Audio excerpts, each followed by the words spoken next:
Mystery Case of Orion Williamson.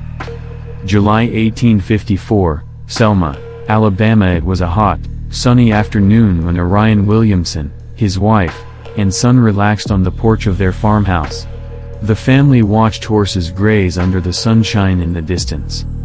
It was then that Orion stood up and ventured towards the grassy field to tell his farm worker to move the horses into a shaded area.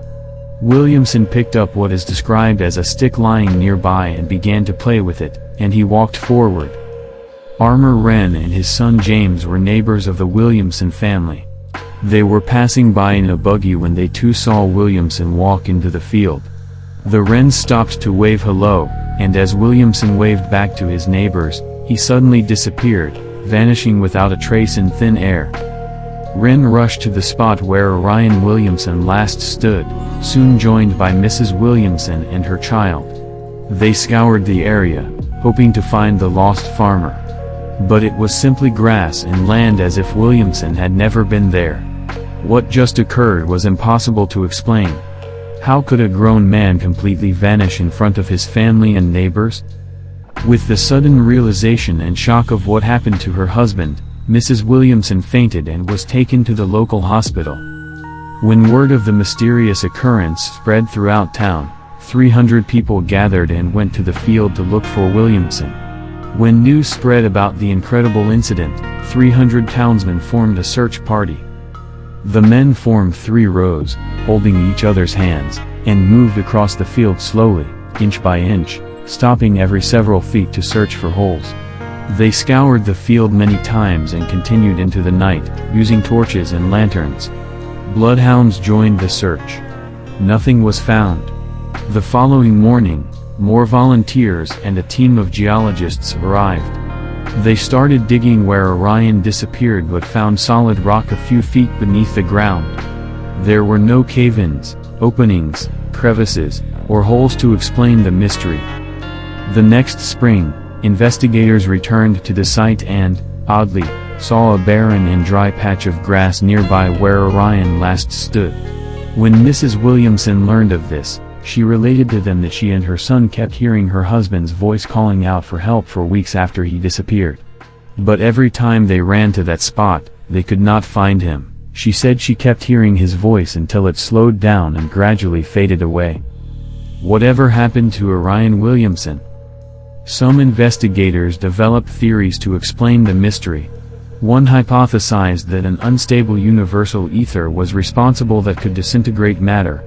Another claim proposed a magnetic field that transported the missing man to another dimension. Juanita Rose Violini included the incident in her book, Almanac of the Infamous, the Incredible, and the Ignored. Violini narrated 2 other similar events in 1880 and 1885. The 1880 disappearance occurred in Tennessee. The farmer who vanished was David Lang. Like Williamson, Lang sat on the front porch with his wife and children, walked to a field, and was never seen again. In this case, David Lang's daughter, Sarah, wrote about the incident in great detail. Isaac Martin's disappearance in 1885 tells the tale of a man vanishing in a farm field in Virginia. The New York Sun posted an article about the oddity. But it was not known if there were any eyewitnesses. In the book, Disappearance and the Theory Thereof, the author, Dr. Maximilian Hearn, purports the missing men entered a void spot of universal ether. Unfortunately, not much useful information is provided to further explain this.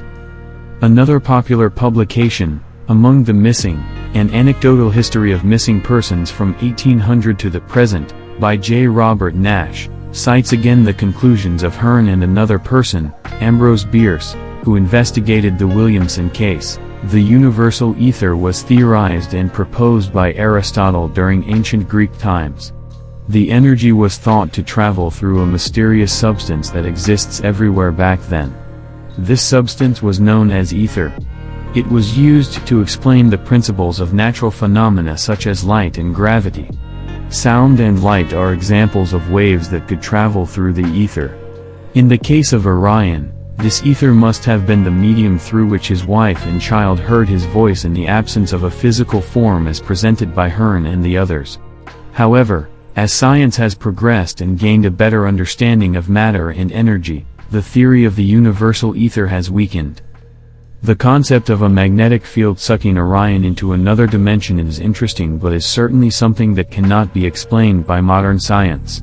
Perhaps string theory, which talks about multiple universes, can shed light on how strange cases of physical disappearance occur. Can a rift in the delicate balance of space and time be responsible?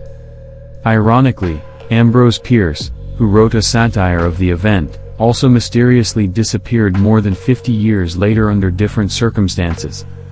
But the question remains, whatever happened to Orion Williamson?